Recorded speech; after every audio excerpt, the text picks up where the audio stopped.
Hello, my name is Avery Taylor, and today I'll be starting a new series on the channel where I rank the best players at every position. Today, starting with catcher. If you enjoy this sort of content, please be sure to hit subscribe, and let's get right into it. Coming in at the number 37 spot, I have Austin Hedges of the Texas Rangers.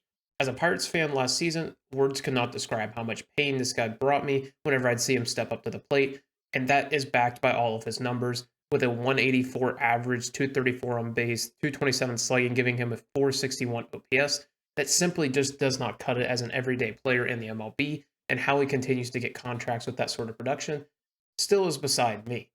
Now, he is a great defensive catcher, but he isn't the best at throwing out runners, so he isn't like his value on that side of the ball offsets his offense that much, and he just doesn't cut it as an MLB level catcher anymore. At 36, we have a player that went from the peak at the position to the bottom of the barrel, Yasmani Grandal of the Chicago White Sox.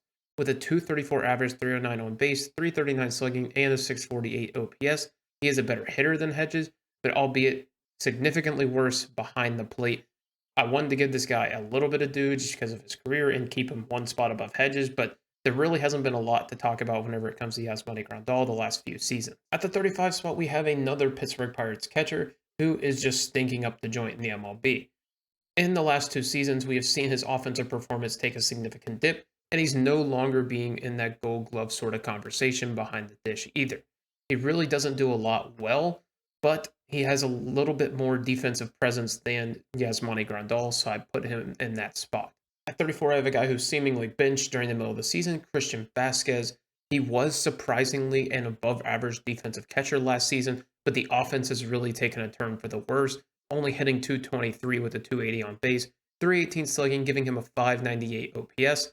That sort of production just doesn't cut it in the MLB, no matter how good of a defensive catcher you are, unless you're literally the best at the position. At 33, I have Martin Maldonado of the Houston Astros. I'll never understand why the Astros gave him so much playing time, especially last season, whenever they had a young catcher who was doing great things. He isn't this great defensive wizard that people like to make him out to be. He's actually one of the worst framers in baseball. He is pretty good at throwing out runners and being blocking baseballs, but you can't have the worst framing in baseball and have a 606 OPS and be a guy that's starting over even the catcher on his own team, let alone on a serious contender going deep in playoffs. At 32, this one pains me a little bit, but we have Indy Rodriguez of the Pittsburgh Pirates. Yes, he did make his start halfway through the season and really didn't gain full time control of that catcher spot until after the trade deadline, whenever Austin Hedges was gone. But he really wasn't there offensively for me to put him any higher than this. His defense was pretty decent, maybe not the best at blocking, but he did have a great pop time, good at throwing out runners. His was a decent framer as well, but he just needed to have more on the offensive side to really put him any higher up in this list. And hopefully, as time goes on, he will climb the ranks. At 31, I have Christian Bethancourt of the Tampa Bay Rays, who is one of the few weak points in that lineup. Hitting 11 home runs and 33 RBIs isn't terrible, but a 635 OPS is pretty appalling. To go along with that, he was one of the worst blocking and framing catchers in baseball. But to go aside from that, he is really good at having good pop time and throwing out runners. So you have some good, you have some bad here. But with that bad of a bat and that bad of a performance behind the plate, I think it's justified to put him clear down this low at 31. Breaking into the top 30, we have Kyle Higashioka of the New York Yankees. Other than being a great framer in the 90th percentile, he is pretty appalling behind the plate aside from that. To go along with that, his bat wasn't necessarily that great either, with a 236 average, 274 on base, giving him a 413 slugging and a 687 OPS, with 10 home runs and 34 RBIs. Overall, just a pretty mid catcher that doesn't really do that much well. Next on the list was a tough guy to judge in Miguel Amaya of the Chicago Cubs. He only made 156 plate appearances, and he was pretty mid in doing so, hitting 5 home runs with a 214 average, 329 on base, 359 slugging, and a 688 OPS. It's really hard to get a gauge of this guy just because he's not even the primary catcher on his team, and he was pretty below average as a defensive catcher as well. At number 28, we have one of the more disappointing players of the video in Tyler Stevenson of the Cincinnati Reds. He only hit for a 243 average, 317 on base, 378 slugging, giving him a 695 OPS, and only hit 13 home runs. that sort of offensive production really cannot cut it from Tyler Stevenson, who is known to be a pretty poor defensive catcher and all around was pretty bad. But I'm going to give him the benefit of the doubt and put him above some of these other guys just because I've seen him do it in the past and be at least good offensive catcher. At number 27, we have another player who took a turn for the worse in 2023 in Travis d'Arnaud of the Atlanta Braves. He hit 225 with a 288 on base, 397 slugging, and a 685 OPS, while only hitting 11 home runs. Not being the primary catcher of his team also affects him because you can imagine these numbers would go down if he were on a different team. He is not the greatest defensive catcher, so whenever you can take that all into account, he really didn't do a whole lot great from behind the dish this season. At number 26, we have one of the more polarizing players in the MLB, Washington Nationals catcher Keibert Ruiz. Ruiz is the definition of a league average catcher in terms of hitting. Whenever you think about it, 260 average, 308 on base, 409 slugging, giving him a 717 OPS. Combined with that, he really got unlucky whenever it came to his performance compared to his expected values. On the other hand, his defense has got to be some of the worst in the MLB, in the 6th percentile for blocks, 1st for caught stealing above average, 3rd percentile for framing, and 4th for pop time. It's really just ugly to watch. And he's in the 1st percentile for base running run value as well as fielding run value. So on the offensive side, he's average. On the defensive side, he couldn't be much worse. And whenever you think about that, I think there is room to grow still. He is young, so I put him up at 26, but he has to be better than what he was last season. At number 25, you have an interesting catcher out of Oakland, Shea Langoliers. Only with a 205 average, 268 on base, 413 slugging, giving him a 681 OPS, but had 22 home runs in 2023. This is a player that is excellent at barreling the baseball and hitting it hard, but doesn't have the greatest expected batting average, and is kind of mix or match at the catcher position defensively. Terrible at blocking, terrible at framing, but excellent at throwing out runners and has decent sprint speed. So, all in all, he's good at some things, good and not so great at the others. And I think that's kind of where we need to put him at 25 with room to grow. Next on the list at number 24, we have an all-star, Elias Diaz. Offensively, he had an average season last year, having a 267 average, 316 on base, 409 slugging, 725 OPS, with 14 home runs. But I think if you look at the expected values, a lot of that is being boosted up by being in Colorado, and the only reason he was an all-star is because he was in Colorado. Defensively, he is not the greatest framer, but otherwise he is pretty decent, being above average or being almost in that elite tier in the other categories. At number 23, after hitting 23 home runs, I have Salvador Perez of the Kansas City Royals. Each of the last 3 seasons, we've seen that production on the offensive side go down, down, down. His expected values maybe aren't so harsh as his counting stats of 255 average, 292 on base, 422 slugging, and a 714 OPS with 23 home runs, as previously mentioned. But defensively, he continues to be worse and worse. And at this point, his name value is more so than his actual value to a team, unless he's being put at maybe a DH spot. At number 22, I have another guy that's just kind of hanging around at his older age, still getting it done with a 267 average, 315 on base, 408 slugging, and a 723 OPS. I have Yan Gomes of the Chicago Cubs. He is pretty good as a defensive catcher.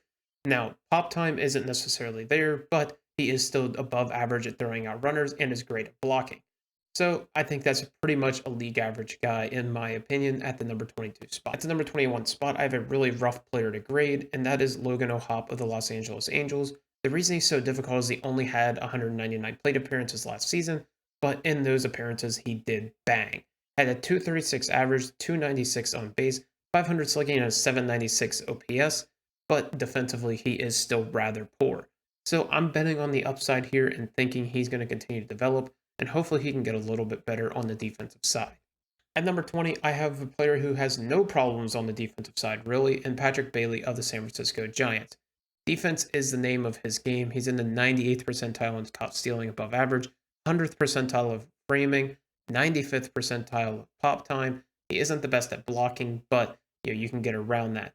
He did only have a 644 OPS, but did manage to hit 7 home runs and 353 plate appearances. So you take some good and you take some bad. He is an excellent defensive catcher, and he's a slightly below average offensive catcher. I'd take that as excellent value. At number 19, I have a guy that was surprisingly average this season in Connor Wong of the Boston Red Sox. He had a 673 OPS with a 235 average, 288 on base, and a 385 slugging, hitting 9 home runs as well in his first season back as a full-time catcher.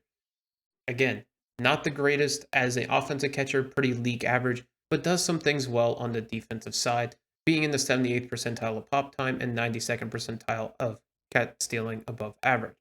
Blocking and framing, not the best, but he could be worse, and he did put up surprisingly decent numbers this season and accumulated a 2.2 WAR. At the 18th spot, we have another player that put together a pretty decent season in Jake Rogers of the Detroit Tigers. With a 221 batting average, 286 on base, 444 slugging, and a 730 OPS to go along with 21 home runs at Comerica Park, I thought it was a pretty impressive season put together by Jake Rogers. Go along with that, he was fairly above average as well on the defensive side. While pretty league average with his pop time and caught stealing, he's in the 80th percentile of framing and 90th percentile of blocks above average. And if you got him in a different system or maybe taught him to not chase as many pitches, he would be an even better hitter than he is now because he has some excellent peripheral numbers on his Baseball Savant page. At number 17, I have Cleveland Guardians rookie catcher Bo Naylor. Bo Naylor finished the year on fire, finishing with a 237 average, 339 on base, 470 slugging, and an 809 OPS while hitting 11 home runs and 230 plate appearances. He is pretty average to slightly above average fielding, and he's a decent base runner, but whenever you're getting that kind of offensive value from the catcher spot, you really cannot complain, even with average defense. At number 16, I have the first Toronto Blue Jays catcher, putting together another fine offensive season with a 228 average, 312 on base, 474 slugging, and a 786 OPS, hitting 17 home runs in only 301 plate appearances. Again, this guy isn't the greatest defensive catcher, and that's why him and Alejandro Kirk kind of swap roles in doing so whenever they need offense or whenever they need defense. But offensively, you cannot argue with the numbers this guy puts up year in and year out. On the first side, I have Alejandro Kirk at the number 15 spot with 17 runs saved in the 79th percentile of framing. He is just literally the flip side of Danny Jansen, but as a league average offensive catcher, I figured he was slightly more impactful for this team, and WAR would suggest so too, with 0.3 more WAR, given he probably played a tad bit more behind the dish. At 14 is a really tough player to really grade, just because he didn't spend much time actually behind the plate for the Texas Rangers in Mitch Garver. He ended with 344 plate appearances, and offensively, he continues to put up amazing numbers, hitting 270 average with a 370 on base, 500 slugging for an 870 OPS, and 19 home runs and 344 plate appearances. And if you look at his Baseball Savant, it is a thing of beauty, with a 89th percentile on xWOBA, 87th percentile on X slugging, 83rd in barrel rate, 98 in chase rate, 90th percentile walk percentage. There really isn't that much holes to his offensive game. Defensively, we know he's not the greatest catcher, but he didn't have to be the greatest. He didn't even have to be a full-time catcher for the Rangers this season, just because they also had two other guys on the roster. So it's really tough to really put a ranking on this guy, but if he can be a full-time catcher and even put up similar numbers to what he did last season or in the year 2021, he will be easily cracking the top 10.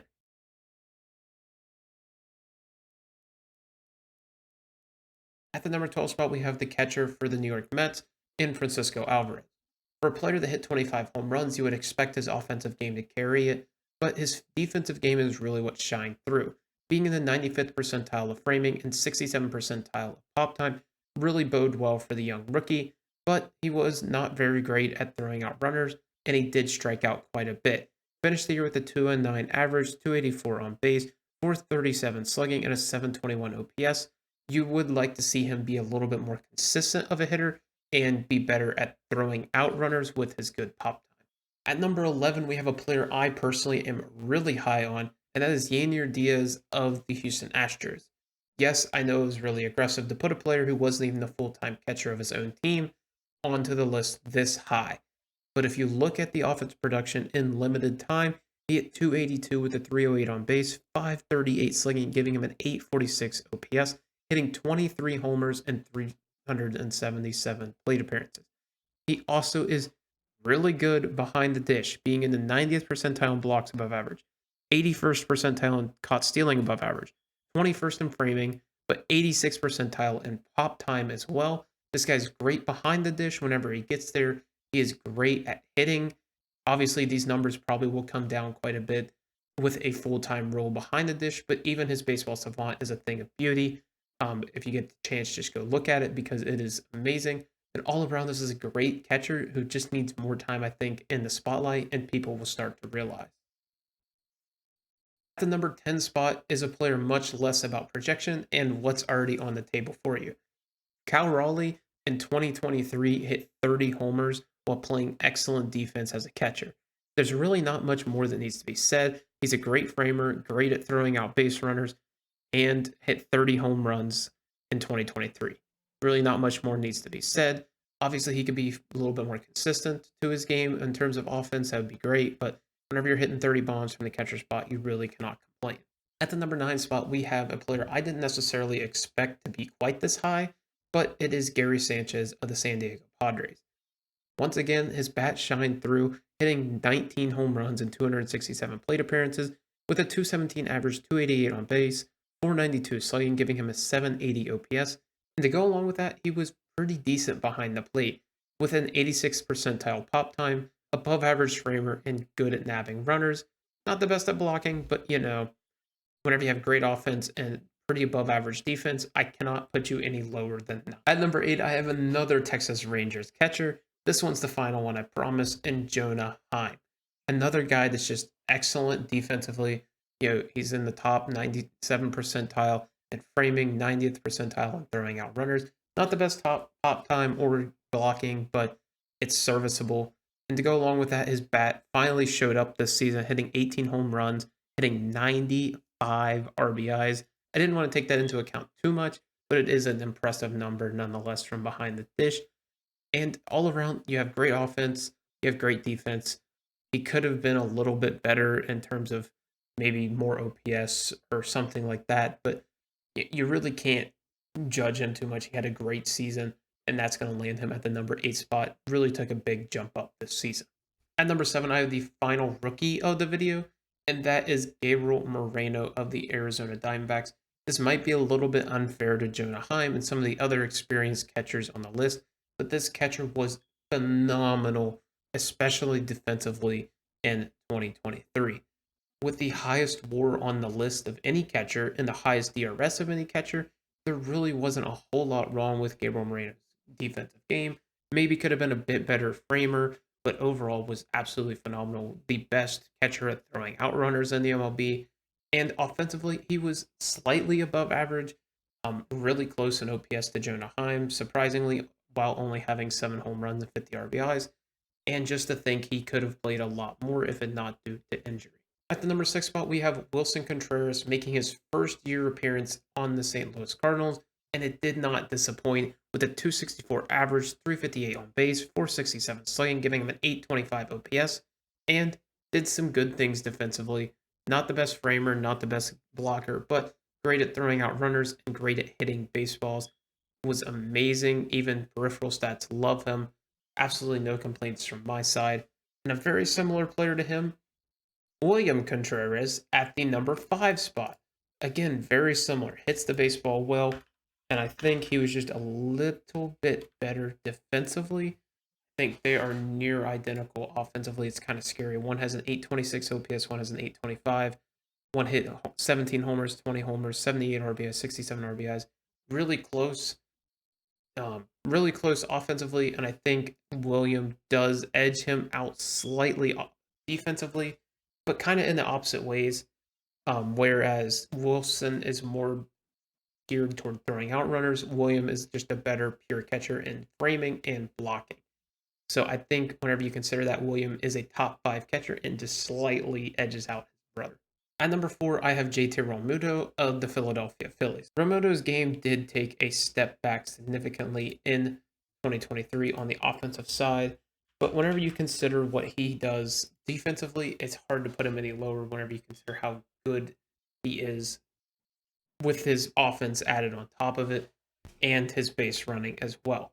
Obviously, 762 OPS isn't quite in the range of these other guys, but whenever you look at his 100 percentile pop time, his 96 percentile blocks, and his 74th percentile in caught stealing above average, go along with that, he hit 20 bombs and had 16 stolen bases.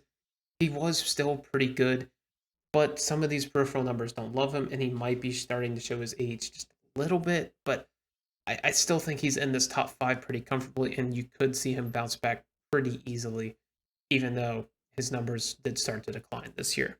At number 3, we have Will Smith of the Los Angeles Dodgers. Another fine season out of him, actually regressing a little bit, but still cracking the top 5 very easily. 19 homers, 261 average, 359 on base, 438 slugging, giving him a 797 OPS to go along with the idea that he is a great defensive catcher as well with his pop time. Not the best at throwing out runners, ironically, but does well blocking and has some room to grow framing. But offensively, you take that with a pretty league average to slightly above average defense. You take that all day as a top 5 catcher. Next on the list is the Baltimore Orioles superstar, Adley Rutschman. Yeah, he's not one. I said it. He's not one. He had a 277 average, a 374 on base, 435 slugging, and an 809 OPS to go along with 20 bombs. He's great defensively. But there's one player I think does slightly better than him. Granted, he is in a lot better situation. Baltimore has a lot more holes in their lineup and is more dependent on Adley Rutschman. But I think whenever I look at Sean Murphy, who I have in the number 1 spot, he has better numbers ever so slightly. They're 1A, 1B. Trust me, I'm not upset if you go with the other one, but Sean Murphy was phenomenal in 2023. It just doesn't show it because he's on a team with Ronald Acuna Jr. and he's on a team with Matt Olson. He had a 251 average, 365 on base, 478 slugging, and an 843 OPS. To go along with, he was the best blocking catcher in the league, 84th percentile in caught stealing above average, 92nd percentile in framing, and 86th percentile in pop time. Now, obviously, I'm not trying to say that Sean Murphy means more to his team than Adley Rutschman does. But I think if you're taking the players out of their situation, I think Sean Murphy is slightly better. But, obviously Adley means more to the Baltimore Orioles than Sean Murphy does to the Braves. If the Braves didn't have Sean Murphy, they're still winning close to 100 games, no problem. But Sean Murphy was absolutely phenomenal in 2023, and I don't want to discount that just because he was in a good situation, if that makes any sense. Thank you guys for watching. Hope you guys enjoyed it. Let me know what you guys ranked players down below and how wrong I was. I appreciate the comments, and I appreciate having a civilized discussion with you all. Thank you guys for watching. I hope you guys enjoyed it. Please subscribe. We're on the road to 500, and I'll see you in the next video, probably first base next.